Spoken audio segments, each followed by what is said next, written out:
My wife funded her boyfriend's lifestyle using my money, so I liquidated everything, emptied our accounts, and disappeared. I'm 36, male, Indian-born, and I moved to the U.S. about 12 years ago, fresh out of college with a degree in computer science. I had landed a job at one of those trillion-dollar tech firms, the kind that everyone dreams of getting into. Let's just say I was living the Silicon Valley dream, with all the perks and paychecks to match. I wasn't just comfortable, I was living in luxury. After almost a decade of grinding at the company, I'd built myself a nice little nest egg. A few $1 million, mostly from stock options and some smart investments, gave me the freedom to quit the rat race. I started freelancing, helping startups build their software from scratch. Life was supposed to be simpler now, more relaxed, except I had no idea what was waiting for me at home. I've been married to M for 6 years. We met in the U.S., clicked fast, and like any young couple, we went through the highs and lows. At first, it was good, really good, in fact, but over the years, M changed, or maybe she was always like this, and I just didn't see it. She became entitled, always wanting more. It started with little things, fancier dinners, bigger vacations, but it became a pattern. No matter how much we had, it was never enough for her. I was busy working, so I let a lot of it slide. I thought she'll grow out of it. We all want things when we're younger. But looking back, I should have seen the writing on the wall. M was never satisfied with me, our life, or our marriage. And that's how the cracks started to show. It was a random Tuesday when my life started to unravel. I was at home, working on a software project for a startup, when I got a call from my best friend. He was the only person in the U.S. I trusted completely. We'd known each other since college and had been through everything together. "Hey man, I'm at this bar downtown, and I think I just saw him with some guy," or said, his voice cautious. At first, I thought I'd misheard him. "Wait, what? Are you sure?" I asked, my fingers freezing on my keyboard. "Yeah, it's her," or said, his voice sounding more certain. "They're close.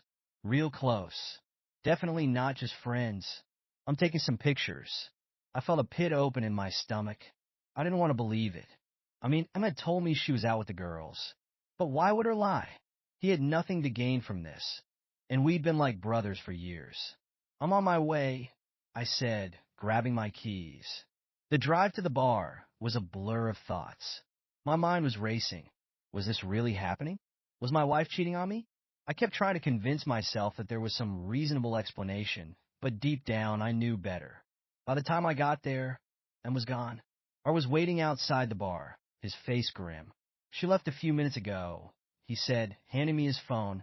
I stared at the screen. There was M sitting at the bar, leaning into some guy, laughing, touching his arm.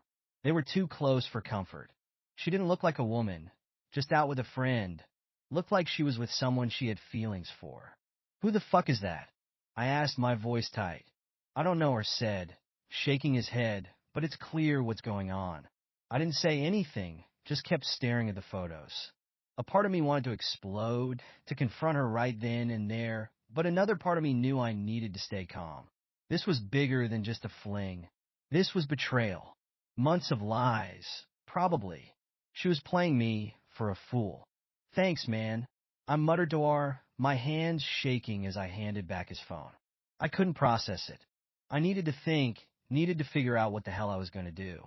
The next morning, I hired a private investigator. I wasn't going to confront M without knowing exactly what I was dealing with. I wanted all the details. I needed to know how far this had gone, how long it had been happening, and who the guy was. The PI was discreet, professional, and thorough. A week later, he handed me a full report. Turns out, Emma had been seeing this guy, her high school boyfriend, no less, for months. They'd reconnected over social media, started meeting up secretly. It wasn't just dinners or drinks either. There were hotel rooms, overnight stays, text messages that made me sick to my stomach. The investigator's report wasn't just about her affair. It detailed something far more infuriating. Em had been using our joint accounts, my money, to fund her boyfriend's lifestyle. Expensive dinners, hotel rooms, even buying him gifts.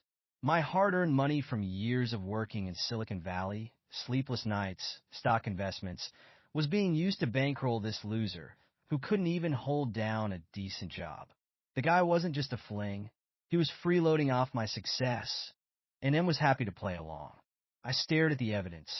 It wasn't just betrayal anymore. It was theft. She'd been bleeding me dry behind my back to keep this guy happy, all while pretending everything was fine between us. All that time, I had been here, busting my ass to give us the life we had. I had trusted her, and she was out there reliving her high school days with some loser who had never moved on. I sat in my office that night, staring at the photos the PI had sent. There they were, walking hand in hand, kissing, looking like a couple of teenagers. Except this wasn't some stupid teenage fling. This was my wife, my life, my future. I wanted to tear everything apart. I wanted to scream at her, confront her, and demand answers. But what would that do? I knew how divorce worked in this country. I had worked too damn hard for everything I had, and I wasn't going to let her walk away with half of it just because she decided to screw around behind my back. So, I called my lawyer. I needed to know exactly what I was up against. You've been married for long enough that she's entitled to a significant portion of your assets, the lawyer said, matter-of-factly. Cheating doesn't change that, unfortunately. You could lose half of your savings, the house, the vacation property. Pretty much everything is on the table. I sat there in silence, my blood boiling. All of that? Gone to her? After she betrayed me? No way. I wasn't going to let her win like that. I needed a plan, something that would let me walk away without losing everything I'd worked for. And that's when the idea hit me. I'd been thinking about going back to India for a while now. After spending over a decade in the fast-paced, chaotic world of Silicon Valley, I was starting to feel burnout. The endless hustle, the constant noise. It was all too much. The dream of making it big in the U.S. was real, but it came with a cost. I missed the quiet life, the simplicity of home. I missed my parents, who still lived in a small hill station town in India. I hadn't spent much time with them since I moved abroad. And lately, I'd been feeling like I wanted to go back, leave this chaotic world behind, and live in peace. That's when I knew what I had to do. I told Em that the house needed some major renovations. Plumbing issues, electrical work. I made it sound like it was going to take at least 3 months. She bought it. When I suggested we move into an apartment temporarily, she pushed back a little, saying we should stay at our vacation home instead. But I convinced her it was better to stay in the apartment. It was closer to her work, closer to her friends. She relented eventually, too distracted by whatever she had going on with her boyfriend to really argue. Once we were settled in the apartment, I started moving fast. I completed my remaining freelance projects and even outsourced some to other freelancers. I sold the house, sold the vacation home, and quietly liquidated every asset I could. Stocks, cars, bank accounts, everything. I left $1,000 in the joint account, so she didn't run out of money, and started digging into accounts before I left. I moved the remaining money into offshore accounts she had no access to. She didn't even notice. She was too busy with her girls' nights, which I knew damn well were her meets with her boyfriend. Then one night, she told me she was going out again. Another girls' night. I knew it was a lie, but I didn't care anymore. It was exactly what I needed. Once she was out the door, I put my plan into action.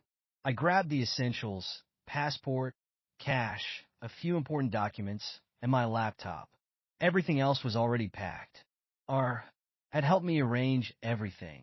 He'd been the only person I trusted through all of this, and he'd helped me disappear. I took one last look around the apartment, feeling strangely calm. I wasn't leaving in a rush or in anger. This was calculated. This was my escape. I slipped out quietly, got into the car R had arranged for me, and headed straight to the airport. By the time M would come home, I'd be halfway across the world. The flight to India felt surreal. I wasn't just leaving M. I was leaving behind everything I'd built in the U.S. But weirdly, I felt relief. The weight of the past year, the lies, the betrayal, the constant manipulation was gone. I was free. I was going home. When I landed, I headed straight to the hill station town where my parents lived. It was quiet, peaceful, nestled in the mountains, far from the noise of the big cities. This was where I belonged, not in some chaotic, high-stakes world of tech and corporate drama, but here, where life moved at a slower, more meaningful pace. I took a deep breath, feeling more free than I had in years. R kept me updated. A week after I left, M figured out something was wrong. She came home to the apartment, and everything was gone. The place was empty. No note, no explanation. She called R in a panic, asking if he knew where I was. Of course, he played dumb. She's losing her mind. R told me over text. She has no idea what's going on. A few days later, she tried to access our joint accounts, only to find them empty. Then she tried to go back to the house. That was sold too. Same with the vacation home. Everything was gone. She's freaking out, man. R texted. Filed a missing persons report and everything. But you're not missing. You left. I laughed when I read that. She was panicking, and I was sipping tea, overlooking the hills, thousands of miles away. She had no idea how to find me, and even if she did, she wouldn't get a damn thing from me. Over the next few weeks, R kept feeding me updates. M was scrambling, trying to piece her life back together. She didn't even know the full extent of it yet. That I had sold everything, moved all the money out of her reach. Then one day, R sent me this. She knows about the affair. She called me, crying, saying she made a mistake, that she fucked up and wants to talk to you. I stared at the message, feeling nothing. I had expected some kind of emotion, anger, maybe, or satisfaction. But there was just nothing. She was too late. She'd already destroyed everything. Let her cry. I texted back. I'm done. And that was it. I didn't need closure. I didn't need her apologies or excuses. I was gone, and I wasn't coming back. Now, I wake up every day in the quiet of my hill station home, living on my own terms. No more lies. No more manipulation. I'm free. Update. A few months had passed since I'd disappeared to India. Life here, surrounded by the hills and the quiet, was everything I needed. The fast-paced life of Silicon Valley and M felt like a distant memory. Only R knew where I was, and he'd call from time to time to check in.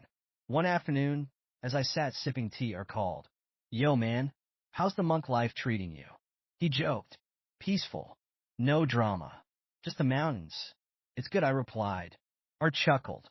Well, speaking of drama, I've got some news. Your ex, Sim, she's working at a pizza place now. I nearly dropped my cup. Wait, what? Yeah, her boyfriend dumped her as soon as the money dried up. She's been trying to find a job and ended up flipping pizzas. Can't make rent either. I leaned back, letting it sink in. The woman who used to spend my money like it was endless was now barely scraping by. She really hit rock bottom, huh? I said, feeling a strange sense of satisfaction. Big time. She's even tried reaching out to old friends, but no one's helping her, R added. She's on her own now. I shook my head. She made her choices, man. Not my problem anymore. Exactly, R said. I knew you wouldn't care, but figured you'd appreciate the irony. I do, I said, smirking. Thanks for the update, but I'm done with all that. I've got my peace now. Good for you, man. You deserve it, R said. Take care. We hung up, and I looked out over the quiet hills. And was struggling, but that chapter was closed for me. I'd moved on. Thank you so much for listening to my story. If you have any thoughts, I'd love to hear them. So please leave a comment. Don't forget to like and subscribe if you want more stories like this one.